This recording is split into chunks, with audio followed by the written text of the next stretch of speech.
myself Zenarul. You are watching PCB. और channel नतुन हলে चैनलটা subscribe কৰিব। আমি ইয়াত হেডিং দিছো কি ৰাউল্ট'ৰ সূত্ৰ। ভেৰি ভেৰি ইম্পৰ্টেন্ট, বহুত কেইবাৰ এক্সামত কোশ্চেন দিছে যে ৰাউল্ট'ৰ সূত্ৰ কি বা সূত্ৰটো লিখা।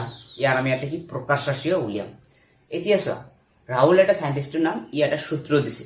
সূত্ৰটো কি কৈছে আমাৰ যে উদায়ী জলীয় পদাৰ্থ, উদায়ী মানে কি যিবিলাক জলীয় পদাৰ্থক উত্তপ্ত কৰিলে কি আমাৰ বাষ্পীভূত হয়, এইবিলাক আমি কওঁ উদায়ী জলীয় পদার্থ। তো কৈছে উদায়ী জলীয় পদার্থ দ্রবর বাবে দুটা বা তাতোধিক উদায়ী পদার্থ একেলগে কৰিলে তাক আমি কওঁ উদায়ী জলীয় পদাৰ্থ দ্ৰব। দ্ৰবৰ বাবে প্ৰত্যেকটা উপাংশৰ আংশিক চাপ, আংশিক চাপ মানে আমি পাইছো যে যেটো নিজস্ব চাপ থাকে সেইটোকে আমি কি কৈছিলো আংশিক চাপ। আংশিক চাপ উপাংশটোৰ মল ভগ্নাংশৰ সমানুপাতিক, ইয়াকে আমি কৈছো কি ৰাউল্ট'ৰ সূত্র। তো বুঝার কারণে আমি ইয়াত উপাংশ বিলাক লম, মানে গ্যাস সাপোজ দুটা আমি জলীয় পদার্থ লৈছো, ইয়াত আমার দুটা জলীয় পদার্থ আছে, মিহলি করা আছে। জলীয় পদার্থ কি আছে দ্রব, কিন্তু কেইটা জলীয় পদার্থ আছে ইয়াত সাপোজ দুটা জলীয় পদার্থ আছে। তারে এটাক ধরলো আমি কি ইয়ার আংশিক চাপ ধরলো কি P1, আৰু এটা জলীয় পদার্থ আছে ইয়ার আংশিক চাপ ধরলো কি আমি P2। আমি কৈছিলো যে যিকোনো দ্রবত যেকেইটা পদার্থ আছে প্রতিটা পদাৰ্থৰ এটা কি নিজস্ব চাপ আছে, আৰু এই চাপটোকে তার আমি কৈছো আংশিক চাপ বুলি কৈছো। এতিয়া যদি ইয়াত দুটা জলীয় পদার্থ আছে ব্লেক ব্লেক, তো ইহঁতৰ চাপ কি হ'ব মানে ব্লেক ব্লেক হ'ব। তো প্রথমটো জলীয় পদাৰ্থৰ চাপ ধৰিলো কি আমি P1 আংশিক চাপ, আৰু দ্বিতীয়টো জলীয় পদাৰ্থৰ আংশিক চাপ ধৰিলে আমি কি P2। তো ইয়াত আমাক কৈছে কি যে উদায়ী জলীয় পদার্থ, পদার্থ দুটা কি হ'ব লাগিব আমাৰ উদায়ী, মানে তাপ দিলে যাতে কি হয় বাষ্পীভূত হয়। পদাৰ্থেৰ বাবে প্ৰত্যেকটা উপাংশ, এতিয়া উপাংশ মানে কি যেটো পদাৰ্থ লোৱা আছে এইটো এটা উপাংশ, মানে পদাৰ্থ কেইটা লৈছে দুটা, তাৰ মানে ইয়াত উপাংশ 1 আৰু উপাংশ কি হ'ব 2। সাপোজ 1 নম্বৰ জলীয় পদাৰ্থক আমি কি কম উপাংশ 1, 2 নম্বৰ জলীয় পদাৰ্থক আমি কি কম উপাংশ 2। কৈছে প্ৰত্যেকটা উপাংশৰ আংশিক চাপ, মানে এইটোৰ উপাংশৰ আংশিক চাপ ধৰিলে আমি কি P1। কৈছে কি উপাংশটোৰ মল ভগ্নাংশৰ সমানুপাতিক, মানে এই যেটো আমি গ্যাস জলীয় পদাৰ্থ লৈছো 1 নম্বৰটো, ইয়াৰ মল ভগ্নাংশ ধৰিলে হল কি x1, আকৌ ইয়াৰ মল ভগ্নাংশ ধৰিলে হল কি আমাৰ x2। কিয় x1 x2 ধৰিছো, কাৰণ আমি মল ভগ্নাংশ x ৰ দ্বাৰা বুজাইছিলো, সেই কাৰণে মল ভগ্নাংশ ধৰি লৈছো কি আমি x1 আৰু x2। তো ইয়াক আমাক কৈছে কি যে উদায়ী জলীয় পদাৰ্থৰ দ্ৰবৰ বাবে প্ৰত্যেকটা উপাংশৰ আংশিক চাপ P1, প্ৰত্যেকটা উপাংশৰ আংশিক চাপ উপাংশটোৰ মল ভগ্নাংশৰ সমানুপাতিক, উপাংশটোৰ কি মল ভগ্নাংশৰ সমানুপাতিক, মানে P1 সমানুপাতিক কি হ'ব x1, P2 সমানুপাতিক কি হ'ব x2। তো প্রত্যেকটা উপাংশৰ আংশিক চাপ উপাংশটোৰ মল ভগ্নাংশৰ সমানুপাতিক, আংশিক চাপ উপাংশটোৰ মল ভগ্নাংশৰ সমানুপাতিক, আৰু ইয়াকে কৈছে আমি ৰাউল্ট'ৰ সূত্ৰ বুলি কৈছো। এতিয়া আমাৰ উপাংশ কেইটা লৈছো দুটা, এইটো এটাৰ কাৰণে এইটো এটাৰ কাৰণে। তো প্ৰথমে আমি ইয়াত লিখিলাম উপাংশ 1 ৰ বাবে, উপাংশ 1 ৰ বাবে। এতিয়া এই উপাংশত ৰাউল্ট'ৰ সূত্ৰত কি হৈ আছে আমাৰ যে উদায়ী জলীয় পদাৰ্থেৰ বাবে প্ৰত্যেকটা উপাংশৰ, তো আমি 1 নম্বৰ উপাংশটো লৈছো, ইয়াৰ আংশিক চাপ মানে কি হ'ব আমাৰ P1 কি কৈছে সমানুপাতিক, প্ৰত্যেকটা উপাংশৰ সমানুপাতিক কাৰ হয় আমাৰ মল ভগ্নাংশ, প্ৰত্যেকটা উপাংশ আকৰ কি মল ভগ্নাংশ, আৰু এই উপাংশটোৰ মল ভগ্নাংশ কি আমাৰ x1 হৈ গল। তো ইয়াক যদি আমি সমানুপাতিক চিহ্নটো উঠাই দিওঁ, এটা ধ্ৰুৱক ল'ব লাগিব, ধ্ৰুৱকটো ধৰিলে আমি কি P01 x1, তো ধ্ৰুৱকটোক আমি লৈছো কি P01 x1। তো ইয়াত আমি কি লিখিব পাৰিম, ইয়াত P1 হল আমাৰ কি উপাংশ 1 ৰ আংশিক চাপ, আৰু P01 মানে কি আমাৰ উপাংশ 1 ৰ আংশিক চাপ নিলিখে আমি কি লিখি আছো বাষ্পীয় চাপ। এতিয়া বাষ্পীয় চাপ আকৌ কি আহিল ইয়াত, তো যেতিয়া আমি এই পাত্ৰটো ঢাকি দিম আমি ইয়াত, তো যদি তাপ দিয়া হয় এই গ্যাস এই জলীয় পদার্থ বিলাক তাপ দিলে কি হ'ব আমাৰ বাষ্পীভূত হ'ব, যেহেতু এইবিলাক কি উদায়ী পদাৰ্থ, যেতিয়া বাষ্পীভূত হ'ব ভাপ হৈ কি ওপৰ ফালে গুচি আহিব, তো ওপৰ ফালে গুচি আহি এইবিলাক কি ওলাই যাব বিচাৰিব, কিন্তু ওলাই যাব নোৱাৰে যেহেতু আমাৰ কি বন্ধ আছে। তো এই গ্যাস বিলাক বাষ্প বিলাক কি ইফালে যাব ইফালে যাব, এই পাত্ৰৰ বেৰত কি আমি হেঁচা দিব, চাপ প্ৰয়োগ কৰিব, আৰু এই চাপখিনিক আমি কি কওঁ বাষ্পীয় চাপ বুলি কওঁ। তো উপাংশ 1 ৰ এটা বাষ্পীয় চাপ হ'ব, উপাংশ 2 ৰ এটা কি বাষ্পীয় চাপ। তো P1 হল আমাৰ কি P01 হল কি উপাংশ 1 ৰ বাষ্পীয় চাপ। আকৌ x1 টো আমাৰ কি উপাংশ 1 ৰ মল ভগ্নাংশ উপাংশ 1 ৰ মল ভগ্নাংশ এতিয়া আমাৰ আমি কি পাম এটো উপাংশ 1 ৰ কাৰণে সেম আমি উপাংশ 2 ৰ কাৰণে উপাংশ যেটা আমি দুটা উপাংশৰ কথা কৈছো উপাংশ 2 ৰ বাবে সো যেকেটা আমি উপাংশ লম হেকেটা উপাংশৰ বাবে আমি তো উপাংশ 2 ৰ বাবে আমি কি পাম যে p2 সমানুপাতিক কি মান x2 মানে মল ভগ্নাংশ আংশিক চাপ সমানুপাতিক মল ভগ্নাংশ তো সেম ইয়াত আমি p2 সমানুপাতিক চিহ্নটো ধৰিলাম এটা ধ্ৰুবক দিম p0 1 আগত আছিল এবাৰ কি হ'ব আমাৰ 2 নম্বৰ উপাংশ আছে 2 x2 তো ইয়াত আমাৰ কি হ'ব p2 মানে কি মান উপাংশ 2 আংশিক চাপ আৰু কি আমাৰ p0 টু উপাংশ 2 বাষ্পীয় চাপ আৰু x2 কি হ'ব আমাৰ উপাংশ 2 মল ভগ্নাংশ তো আমি উপাংশ 1 আৰু উপাংশ 2 ৰ কাৰণে কি বলো আমি p1 equal to p0 1 x1 আৰু p2 equal to p0 to x2 তো এই দুটাৰ সহায়ত আমি ডেল্টনৰ আংশিক চাপৰ সূত্ৰ ব্যবহাৰ কৰিম আমি ইয়াত ডেল্টনৰ আংশিক চাপৰ সূত্ৰ আমি ফাৰ্স্ট ইয়াৰত পঢ়ি আহিছো তো যি কেটা আংশিক চাপ থাকে এই কেটা আংশিক চাপক যোগ কৰিলে আমি কি মুঠ চাপ পাম তো এইটো আছিল কি আমাৰ ডেল্টনৰ আংশিক চাপৰ সূত্ৰ তো উপাংশ 1 ৰ কাৰণে আমি কি পালো উপাংশ 1 ৰ বাবে আমি পালো কি p1 equal to p0 1 x1 আৰু উপাংশ 2 ৰ কাৰণে আমি কি পালো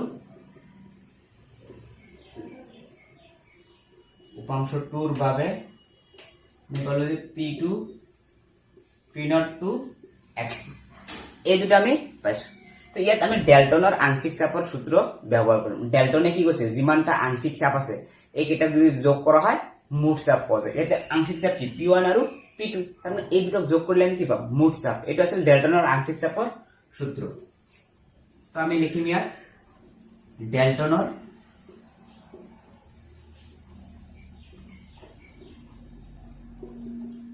আংশিক চাপৰ সূত্ৰ মতে ডেল্টনৰ আংশিক চাপৰ সূত্ৰ মতে মুঠ চাপ ইকুয়াল টু আমি লিখিব পাৰি কি আংশিক চাপ বিলাকৰ যোগফল তো মুঠ চাপ মানে আমি ধৰলো কি p টোটাল মানে আমাৰ কি মুঠ তো কাৰ যোগফল আংশিক চাপৰ যোগফল তো আংশিক চাপ কেইটা আছে p1 আৰু p2 তো p1 plus p2 তো এইটো আছে আমাৰ কি ডেল্টনৰ আংশিক চাপৰ সূত্র যে কেটা আংশিক চাপ হ'ব সেই কেটা হ'ব যদি তিনটা লোৱা হলে হেতেন p1 plus p2 plus p3 চাৰিটা হলে p1 plus p2 plus p3 plus p4 এনেকুৱা হ'ব মানে তো এবাৰ আমি কি p1 আৰু p2 ৰ মান বহাই দিম আংশিক চাপৰ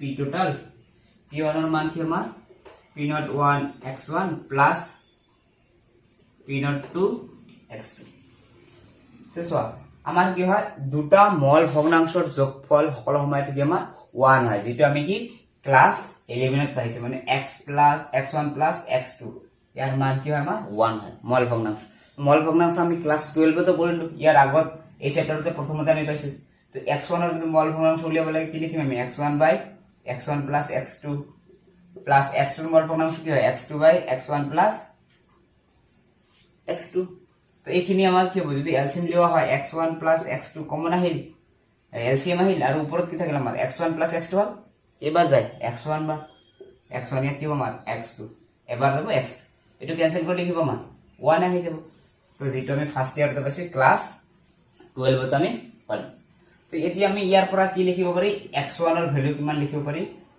1 minus x2 এই x1 ৰ ভ্যালুটো ইয়াত আমি বহাই দিম p total equal to কি হয় আমাৰ p1 not x1 ৰ মান কি আমাৰ 1 minus x2 plus p0 to x2 তো ইয়াৰ পৰা আমি এনেকৈ লিখিব পাৰি p total equal to p01 minus p01 x2 plus p0 to x2 মানে ইয়াৰ পৰা এটা আমি কি ভাঙি দিছো 1 ৰ লগত মাল্টিপ্লাই আছে p01 আৰু p01 into x2 তো ইয়াৰ পৰা আমি ইয়াত দেখি p total equal তো ইয়াত আমাৰ কি হ'ল p0 1 সো প্লাসৰ ভ্যালুটা আমি আগত লৈ আহো p2 x2 minus p01 x2 minus to ইফালে লিখছ এতিয়া আমি ইয়াৰ পৰা কমন লম p total equal to p01 plus কি কমন আহে ইয়াৰ পৰা x2 কমন আহে যদি x2 কমন আহে কি থাকিব আমাৰ p02 minus p01 x2 তো এইটো হল আমাৰ এটা কি সূত্ৰ আৰু এইটো কি অৱস্থা হয় আমাৰ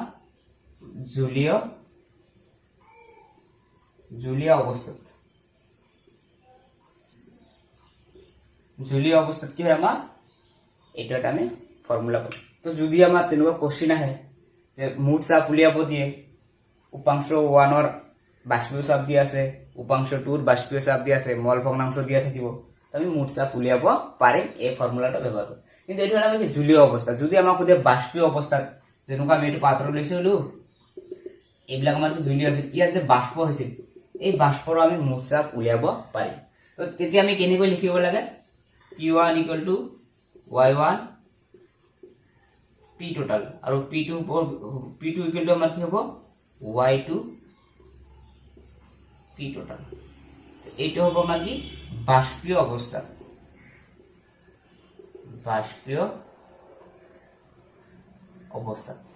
এতিয়া চা p1 মানে আংশিক চাপ উপাংশ 1 ৰ আংশিক চাপ p2 মানে উপাংশ 2 ৰ আংশিক চাপ কিন্তু বাষ্পীয় অৱস্থাত y1 মানে কি উপাংশ 1 ৰ মল ভগ্নাংশ কিন্তু বাষ্পীয় অৱস্থাত y2 মানে কি উপাংশ 1 ৰ মল ভগ্নাংশ বাষ্পীয় অৱস্থাত p total মানে মুঠ চাপ যেটা থাকিব আমাৰ সেইটো ইয়াত কি লিখা হৈছে আদৰ্শ দ্ৰব্য যাক আমি ইংলিশত কওঁ ideal solution very very important ইয়াৰ পৰা কোশ্চেন আমাৰ হুদিয়ে থাকে যে আদৰ্শ দ্ৰব্য কি তো অলপ আগতে আমি একটা সূত্ৰ পালো কি যে ৰাউল্টৰ সূত্ৰ যে কি হয় প্ৰত্যেকটো উপাংশৰ আংশিক চাপ প্ৰত্যেকটো উপাংশৰ মল ভগ্নাংশৰ সমানুপাতিক তো ইয়াত দিছে আদৰ্শ দ্ৰব্য যাক আমি আইডিয়াল সলিউশন বুলি কওঁ তো ইয়াৰ ডেফিনিশনটা আমি কি ৰাউল্টৰ সূত্ৰৰ লগত মিলাই দিম মানে যিবিলাক দ্ৰব্য ৰাউল্টৰ সূত্ৰ মানি চলে তাক আমি কি কম আদৰ্শ দ্ৰব্য বুলি কম ইয়াত আমি লিখিম যে যিবিলাক দ্ৰব্যই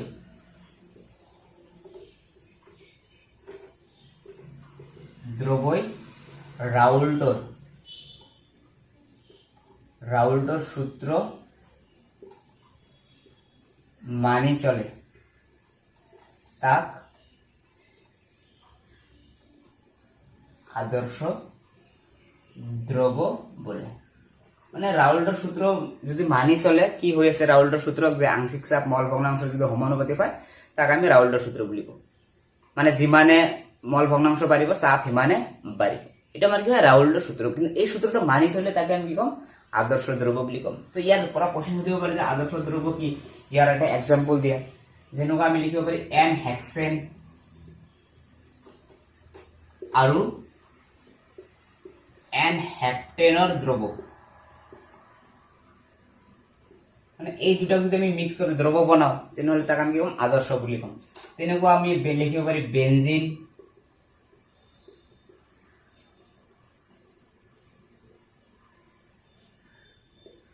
টুলুইনৰ দ্ৰব্য মানে বহুত আছে আমাৰ দুই এটা এক্সাম্পল মনত ৰাখিলে হল যে আদৰ্শ দ্ৰব্য আমি কি পালো যে যিবিলাক দ্ৰব্যই ৰাউল্টৰ সূত্ৰ মানি চলে তাক আমি আদৰ্শ দ্ৰব্য বুলি কম আৰু আমি ইয়াৰ দুটা বা তিনটা এক্সাম্পল মনত ৰাখিলে হল যিকোনো এটা সুধিব পাৰে তো গতিকে যেকেইটা আমি ৰাখিব পাৰো আমাৰ কাৰণে ভাল কম্পিটিটিভ এক্সামত আমাৰ কি হ'ব সুবিধা হ'ব কি কৈছে আমাৰ ইয়াত আদৰ্শ দ্ৰব্যৰ বৈশিষ্ট্য মানে এই আদৰ্শ দ্ৰব্য যে পালো ইয়াৰ বৈশিষ্ট্য কি কি হ'ব ইয়াৰ দুটা ভেৰি ভেৰি ইম্পৰ্টেন্ট বৈশিষ্ট্য আছে ইয়াৰ পৰা কোশ্চেন আমাৰ সুধে যে প্ৰথম বৈশিষ্ট্য হয় কি আমাৰ মিশ্ৰণ এনথালপিৰ মান শূন্য মিশ্ৰণ এনথালপিৰ মান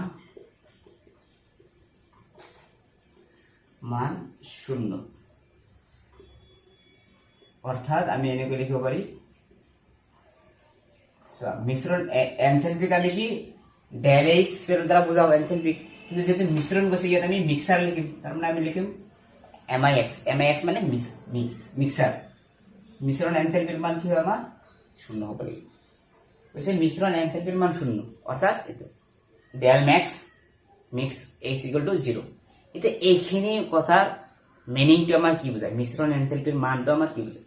তো মিশ্রণ এনথেলপি মানে কি বোঝায় আমার, ইয়াত আমার কি হয়, এই দ্রব্য তাপ গ্রহণও নহয় বা বর্জনও নহয়, মানে ইয়ার পৰা তাপ এড়িয়েও নিদিয়ে বা তাপ গ্রহণও নকরে। তো আমি লিখিব পারি ইয়ার অর্থ হল তাপ বর্জনও নহয় বা গ্রহণও নহয়। 2 নম্বর, মিশ্রণ আয়তনের মান শূন্য, অর্থাৎ কি লিখতে পারি আমি, ডেল মিক্স, এতে আয়তন মানে আমি ভিড় দ্বারা বুঝাম ইকুয়াল টু আমার 0। তো আয়তনের মান 0, এটা আকৌ কি বুঝাবো আমার? তো ইয়াত কি আমার সাপোজ দুটা পদার্থ আমি দ্রবিত করিছো, কি আমার দুটা জলীয় পদার্থ আমি একেলগ করিছো, কিন্তু ইয়াত আয়তনের কোনো পরিবর্তন নহয়, মানে কম বেশি নহয়। সাপোজ দুটা পদার্থ আছে, এটার আছে কি আমার 5 মিলিলিটার আর এটা আছে আমার কি 6 মিলিলিটার। তো যোগ করলে কিমান হবো আমার 11 মিলিলিটার, মানে কোনো পরিবর্তন হওয়া নাই। 5 আর 6 যোগ করেছো কি যে আমার 11, বা আমার এনেকুৱা যদি হলে হেতেন 10 বা 12 হলে হেতেন বা 8 হলে হেতেন, তেতিয়া প্রবলেম হলে হেতেন, তেতিয়া তাক আমি কি এনথেলপির মান বা কি আমার আয়তনের মান 0 বুলি কব নোৱাৰি। ইয়াত 0 মানে কি বুঝায়, মানে কোনো পৰিবৰ্তন নহয়। যিমানটা উপাদানৰ আমি কি কৰিম আয়তন যোগ কৰিম, সেই আয়তন যিমান মুঠ যোগফল হ'ব লাগে সেইখিনি হ'ব, কম নহয়। তো এইটোৱে কৈছে আমাৰ কি মিশ্ৰণ এনথেলপিৰ মান 0, মানে উপাদান দুটাৰ মুঠ আয়তনৰ যোগফলৰ সমান। এইকেইটা হল আমাৰ কি আদৰ্শ দ্ৰব্যৰ বৈশিষ্ট্য।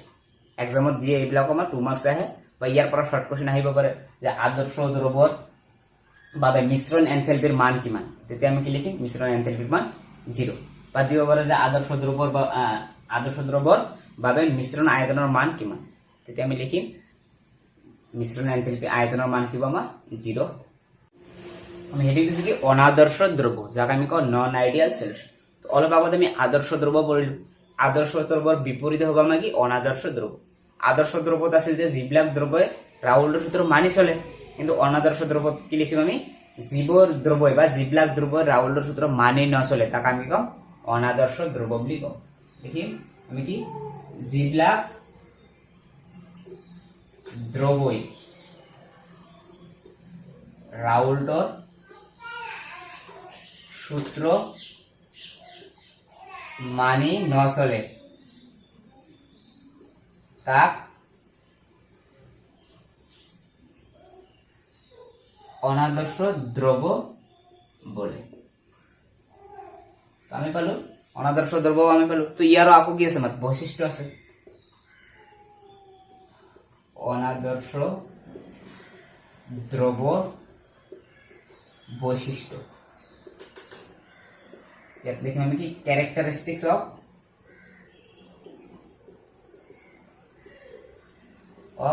Non ideal solution. Non ideal solution অনাদর্শ দ্রব্যর বৈশিষ্ট্য কি হোক, আদর্শ দ্রব্যর আমি বৈশিষ্ট্য পেয়েছি, অনাদর্শ দ্রব্যর আমার কি বৈশিষ্ট্য। 1 নম্বর আমি লিখিম কি মিশ্রণ এনথেলপির মান। সো আগত মিশ্রণ এনথেলপি আদর্শ দ্রব্যত মিশ্রণ এনথেলপির মান কি ছিল 0 আছে, কিন্তু এ 0 নহয়, মিশ্রণ এনথেলপির মান 0 নহয়। তো যদি 0 নহয় অর্থাৎ আমি কি লিখিম del mix is not equal to 0। এটা বলো কি আমি অনাদর্শ দ্রব্যর একটা বৈশিষ্ট্য। সেম আরো কি ছিল আমার মিশ্রণ আয়তন,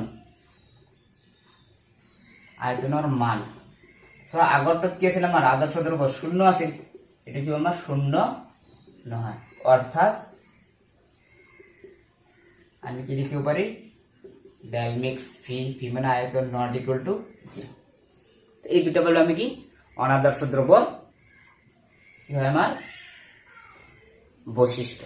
এতিয়া চোৱা যদি অনাদৰ্শ দ্ৰব্য যদি ৰাউল্টৰ সূত্ৰ মানি নচলে, ৰাউল্টৰ সূত্ৰ মতে কি আছিল আংশিক চাপ মল ভগ্নাংশৰ কি সমানুপাতিক, মানে মল ভগ্নাংশ যিমানে বাঢ়িব আংশিক চাপ সিমানে বাঢ়ি যাব। তো যদি মানি নচলে ৰাউল্টৰ সূত্ৰ, তাৰ মানে কি হয় আংশিক চাপ যিমান বাঢ়িব লাগে সিমান না বাঢ়ে, মানে যিমান কমিব লাগে সিমান নকমে। তাৰ মানে কি হ'ব আমাৰ অনাদৰ্শ দ্ৰব্য কি কৰে আমাৰ আংশিক চাপটো হয় কি হ'ব আমাৰ যেটো হ'ব লাগে চাপ তাতকৈ বেছি হ'ব, নহলে তাতকৈ চাপ কি হ'ব আমাৰ কম হ'ব। তো এই দুটাৰ পাৰ্থক্য দিব পাৰা যে আকৌ আমাৰ অনাদৰ্শ দ্ৰব্য আৰু আদৰ্শ দ্ৰব্যৰ মাজৰ পাৰ্থক্য লিখা, তেতিয়া আমি এই দুটা পাৰ্থক্য লিখি দিলে হ'ল, ডেফিনেশনটো আমি দিব পাৰিম যে এনেকৈ লিখিব পাৰি ৰাউল্টৰ সূত্ৰ মানি চলে, ৰাউল্টৰ সূত্ৰ মানি নচলে। মিশ্ৰণ এনথালপিৰ মান কি আমাৰ শূন্য, মিশ্ৰণ এনথালপিৰ মান শূন্য নহয়, মিশ্ৰণ আয়তনৰ মান শূন্য, মিশ্ৰণ আয়তনৰ মান শূন্য নহয়। তো এইকেইটা লিখিলে আমাৰ কি হ'ব আদৰ্শ আৰু অনাদৰ্শ দ্ৰব্যৰ পাৰ্থক্য হৈ যাব। ভেৰি ভেৰি ইম্পৰ্টেণ্ট হয় আমাৰ এইবিলাকৰ পৰা কোশ্চিন সুধি থাকে আমাৰ। ইয়াত লিখা হৈছে কি ধনাত্মক বিচ্যুতি আৰু ঋণাত্মক বিচ্যুতি, ইংলিছটো আমি কওঁ positive deviation and negative deviation. Very very important, বহুত কেইবাৰ ইয়াৰ পৰা ফাইনেলত কোশ্চিন দিছে। তো চোৱা অলপ আগত আমি পালো কি যে ৰাউল্টৰ সূত্ৰ আমাৰ কি হয় অনাদৰ্শ দ্ৰব্য মানি নচলে। তো যদি ৰাউল্টৰ দ্ৰব্য সূত্ৰ মানি নচলে হয় চাপ কি হ'ব আমাৰ বেছি হ'ব, নহলে চাপ কি হ'ব আমাৰ কম হ'ব। এই যে চাপ বেছি হ'ব যে কম হ'ব ইয়াৰ ওপৰত নিৰ্ভৰ কৰি আমি কি কম ধনাত্মক বিচ্যুতি আৰু ঋণাত্মক বিচ্যুতিৰ ডেফিনেশনটো আমি দিব পাৰিম। এটা ধনাত্মক বিচ্যুতি মানে কি, আমি ৰাউল্টৰ সূত্র পাইছিলো যে কি পি সমানুপাতিক বা আংশিক চাপ সমানুপাতিক মল ভগ্নাংশ, মানে মল ভগ্নাংশ যিমানে বাঢ়িব আংশিক চাপ সিমানে বাঢ়িব। কিন্তু অনাদর্শ দ্রব্যত এই সূত্রটো মানি নচলে, মল ভগ্নাংশ যিমানে বাঢ়িব আংশিক চাপটো সিমানে না বাঢ়ে অনাদর্শ দ্রব্যত, মানে ৰাউল্টৰ সূত্র মানি নচলে। যদি না বাঢ়ে হয় ইয়াতকৈ কম হ'ব নহলে কি আমাৰ বেছি হ'ব, মানে ৰাউল্টৰ চাপতকৈ কম হ'ব নহলে কি বেছি হ'ব। তো যেতিয়া কম হ'ব তেতিয়া হ'ব কি আমাৰ ঋণাত্মক বিচ্যুতি, আৰু যেতিয়া বেছি হ'ব তেতিয়া আমি কি কম ধনাত্মক বিচ্যুতি। তাৰ মানে আমি কি কম জীৱৰ দ্ৰব্যৰ বাষ্পীয় চাপ ৰাউল্টৰ চাপতকৈ বেছি হয় তাক আমি কি কম ধনাত্মক বিচ্যুতি। জীৱৰ দ্ৰব্যৰ বাষ্পীয় চাপ ৰাউল্টৰ চাপতকৈ বেছি তাক ধনাত্মক বিচ্যুতি বলে, ধনাত্মক বিচ্যুতি বলে। আনহাতে জীৱৰ দ্ৰব্যৰ বাষ্পীয় চাপ ৰাউল্টৰ চাপতকৈ কম, ৰাউল্টৰ চাপতকৈ কম তাক ঋণাত্মক বিচ্যুতি বলে। তো আমি কি বলো যে বাষ্পীয় চাপ ৰাউল্টৰ চাপতকৈ বেছি হলে ধনাত্মক বিচ্যুতি আৰু কম হলে ঋণাত্মক বিচ্যুতি। তো ধনাত্মক বিচ্যুতিৰ ক্ষেত্ৰত আমি কি লিখিব পাৰি ধনাত্মক বিচ্যুতিৰ ক্ষেত্ৰত, তো ধনাত্মক বিচ্যুতিৰ ক্ষেত্ৰত আমি কি লিখিব পাৰি del mix H equal to আমি লিখিব পারি কি পজিটিভ, মানে ধনাত্মক দিব পারো কোশ্চিন ইয়ার পর শর্ট কোশ্চিন হয়। তো ধনাত্মক বিচ্যুতির ক্ষেত্ৰত কি মিশ্ৰণ এনথালপিৰ মান কিমান আমি কি কম ধনাত্মক। তেনেকৈ ঋণাত্মক বিচ্যুতিৰ ক্ষেত্ৰত তেনেহলে কি হ'ব আমাৰ ঋণাত্মক বিচ্যুতিৰ ক্ষেত্ৰত কি হ'ব আমাৰ ডেল মিক্স এইচ মানে মিশ্ৰণ এনথালপিৰ মান কি হ'ব আমাৰ ঋণাত্মক। এইটো মানে কি বুঝা আমাৰ ধনাত্মক। তো সিম্পল ঋণাত্মকৰ ক্ষেত্ৰত ঋণাত্মক, ধনাত্মকৰ ক্ষেত্ৰত ধনাত্মক। ভেৰি ভেৰি ইম্পৰ্টেন্ট হয়। ইয়াৰ পৰা আমাৰ কোশ্চিন সোধে যে ধনাত্মক বিচ্যুতি আৰু ঋণাত্মক বিচ্যুতিৰ মাজত পাৰ্থক্য লিখা বা ইয়াৰ ডেফিনেশন দিয়া কাক বলে বা দিব পাৰে, ইয়াৰ পৰা শৰ্ট কোশ্চিন দিব পাৰে। ভেৰি ভেৰি ইম্পৰ্টেন্ট হয় আমাৰ। ভিডিওটা ভাল লাগিলে লাইক কৰিব, কমেন্ট কৰিব আৰু চেনেলত নতুন হলে চেনেলটো সাবস্ক্ৰাইব কৰিব। আৰু কাৰোবাৰ যদি নোটছৰ প্ৰয়োজন হয় ডিসক্ৰিপশনত PDF লিংক দি আছে, তাৰ পৰা ডাউনলোড কৰি ল'ব পাৰিব।